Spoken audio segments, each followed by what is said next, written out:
Hi friends, చూసారా ఇందాక aquarium పెద్ద టాస్క్ అని చెప్పాను కదా క్లీన్ చేయడం.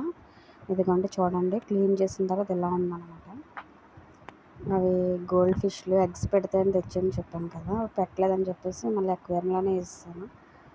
నీట్గా కనిపిస్తుంది చూసారా. మినిమం ఒక వారం 10 రోజులు అలా నీట్గా ఉంటుంది. తర్వాత మళ్ళీ మామూలుగానే అయిపోతుంది. వాటర్ ఫిల్టర్ ఉండాలి. ఫిల్టర్ చిన్న రిపేర్లో ఉందని చెప్పేసి నేను ఓన్లీ ఆక్సిజన్ పంప్ పెట్టాను అంతే. 2 పెట్టాను ఆక్సిజన్ పంపులు. అంటే ఎక్కువ ఉన్నాయి కదా దానివల్ల. ఇది చూసారా గబ్బీస్ ఉన్నాయి కదా నా దగ్గర, సారీ మౌలీస్ ఉన్నాయి కదా, వాటి పిల్లలన్నమాట. మినిమం ఒక 40 అలా ఉంటాయి. మూడు కలిపి పెట్టాయి.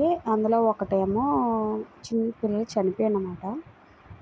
ఇంకో విషయం ఏంటంటే, ఇలా మనీ ప్లాంట్ మనం ఎప్పుడు కూడా ఫిష్ అక్వేరియం దగ్గర పెట్టడం వల్ల వాటికి ఆక్సిజన్ ఎక్కువ వెళ్తుందట. దానివల్ల పెట్టాను అనమాట.